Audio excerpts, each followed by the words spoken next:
Bienvenue, mesdames et messieurs, dans l'invité du jour. Il est l'une des grandes figures de l'opposition sénégalaise. Il s'appelle Barthélémy Diaz, maire de la commune de Mermoz Sacré-Cœur de Dakar. Il vient de purger 6 mois de prison ferme pour discrédit jeté sur une décision de justice. Mais l'homme se dit victime de harcèlement et dénonce une instrumentalisation de la justice sénégalaise à des fins politiques. Barthélémy Diaz est notre invité du jour. Barthélémy Diaz, bienvenue et merci d'avoir accepté notre invitation.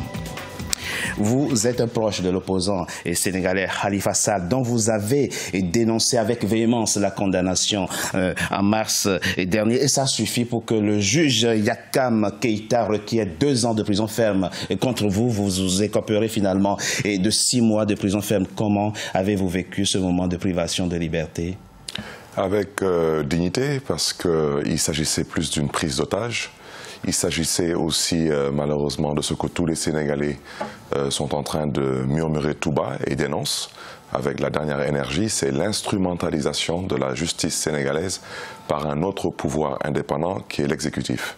Et malheureusement, cela aujourd'hui est en train d'irriter plus d'un, au point que dans cette même justice, aussi bien l'Union des magistrats du Sénégal, en utilisant d'autres termes, un autre ton, a eu à dénoncer cette instrumentalisation de la justice par l'exécutif. Et quels sont concrètement les éléments qui permettent justement d'affirmer qu'aujourd'hui, au Sénégal, le président Macky Sall a la mainmise sur l'appareil judiciaire? Mais ça, c'est pas moi qui le dis, c'est le bureau de l'Union des magistrats du Sénégal par la voix de son président qui a dénoncé aujourd'hui une mainmise de l'exécutif sur le pouvoir judiciaire. Mais j'irai plus loin.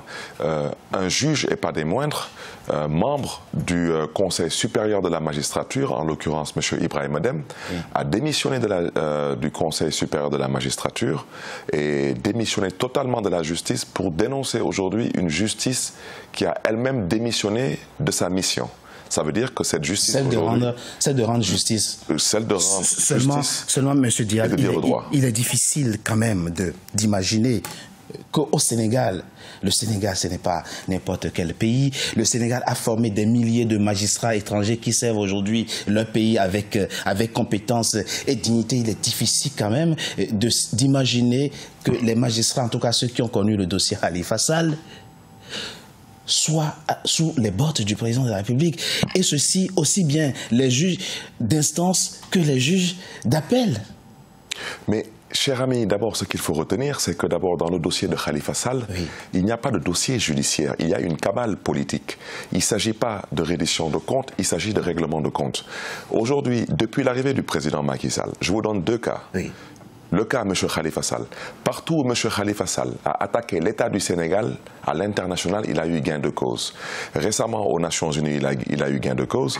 Et bien avant les Nations Unies, la Cour de justice de la CEDEAO a donné gain de cause à Khalifa Sall en déclarant que ses droits ont été violés et qu'il n'a pas eu à bénéficier d'un processus équitable. Mais ça ne concerne pas le fond de l'affaire, on est d'accord. La décision de la Cour de justice de la CEDEAO ne concerne pas le fond de l'affaire. Non, je voulais répondre à votre question pour vous expliquer que la justice sénégalaise aujourd'hui, malheureusement, n'est plus la référence qu'elle était. Si je prends le cas de M. Karim Wade, je ne suis pas un de ses partisans. M. Karim Wade a eu gain de cause presque une demi-dizaine de fois à l'international face à l'État du Sénégal. Alors, vous vous imaginez, aujourd'hui, l'État du Sénégal est condamné dans des juridictions africaines, sous-régionales, et l'État du Sénégal est condamné au niveau international, y compris au niveau des Nations Unies. Alors, il faut bien qu'on se pose des questions. Comment l'État du Sénégal gagne toujours au Sénégal, et à l'extérieur, l'État du Sénégal perd toujours? Perd toujours. Alors, revenons au cas Khalifa Sall, puisque c'est lui votre grand soutien. Il purge aujourd'hui 5 ans de prison ferme pour détournement, entre autres, de biens publics. Sera-t-il candidat à la prochaine présidentielle dans votre pays, le Sénégal? La présidentielle est prévue le dimanche 24 février 2019. Khalifa Sall sera candidat et c'est la raison pour laquelle je me trouve présentement ici en Europe pour une tournée de sensibilisation, de remobilisation, une tournée aussi qui consiste aussi à finaliser la collecte des parrainages. Aujourd'hui, ce qu'il faut retenir, c'est clair dans la tête de tout le monde que l'État du Sénégal, avec à sa tête le président Macky Sall, cherche coûte que coûte à rendre M. Khalifa Sall inéligible. Nous en sommes conscients. Nous, notre objectif, c'est de travailler à ce que M. Khalifa Sall soit éligible et eux, leur adversaire, adversaire actuellement, c'est le temps. Notre allié, c'est le temps. Ils ne peuvent pas juger, condamner définitivement Khalifa Sall et le rendre inéligible d'ici le mois de mars. Ils en sont conscients. Alors, au moment du dépôt des dossiers de candidature, il ne faut pas avoir été condamné, en tout cas pas au plan pénal.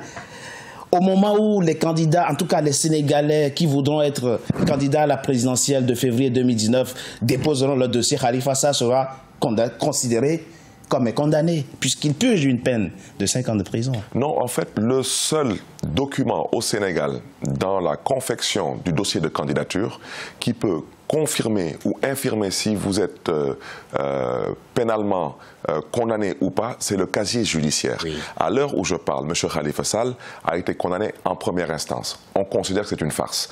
En appel, il a été condamné, on considère encore que c'est une farce. Parce que pour nous, le casier judiciaire de M. Khalifa Sall, à l'heure où nous parlons, il est toujours vierge. C'est la raison pour laquelle la révocation de M. Khalifa Sall en tant que maire de Dakar relève d'un abus de pouvoir manifeste. Parce que la procédure n'est pas encore bouclée. Exactement. Et je vais vous faire une confidence. Même s'ils arrivaient aujourd'hui, par extraordinaire, parce qu'il faut comprendre une chose, nous sommes en train d'assister en Afrique à une nouvelle forme de coup d'État. Ce qui se passe présentement, c'est un coup d'État électoral. Même s'ils arrivaient à condamner M. Khalifa Sall en cassation, oui, ils ont oublié qu'il y a ce qu'on appelle les rabats d'arrêt. Et les rabats d'arrêt, c'est 3 mois après que la décision en cassation soit tombée. Donc, M. Khalifa Sall, pour pouvoir mettre sur son casier judiciaire qu'il est définitivement condamné, c'est quasi impossible de le faire d'ici le mois d'avril. D'ici le mois d'avril 2019, je précise quand même que la Cour de cassation ne juge pas, ne s'occupe pas du fond, ne se préoccupe pas du fond, mais mais je dois aussi faire cette précision. Oui. Depuis que le Sénégal est le Sénégal, c'est la première fois qu'en l'espace de 10 mois, oui, 10 mois, on trouve un Sénégalais condamné en première instance, en appel, et qu'on cherche à le faire maintenant en cassation à la Cour suprême. Le président Macky Sall a récemment déclaré qu'il pourrait gracier Khalifa Sall, mais ce sera après la présidentielle de 2019. Que lui répondez-vous? Mais je pense que d'abord les propos du président Macky Sall constituent, excusez-moi l'expression, une insulte à l'intelligence des Sénégalais, parce qu'en fait, ce qu'il dit de par ce message, il dit qu'en fait, la justice sénégalaise, il confirme qu'elle n'existe pas à ses yeux.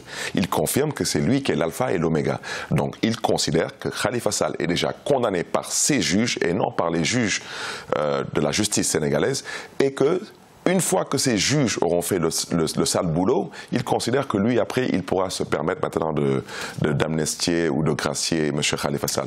Mais je vais vous dire une chose. S'il vous plaît. Je pense que c'est lui qui aura plus besoin de cette grâce et de ce pardon. Barthélémy Diaz, ancien député PS, maire de la commune de Mermoz Sacré-Cœur de Dakar. Merci. Merci à vous d'avoir été notre invité du jour. Mesdames et messieurs, c'était l'invité du jour. Merci d'avoir été en notre compagnie. Et restez fidèles au programme d'Africa 24. À très bientôt pour un nouveau numéro de l'invité du jour.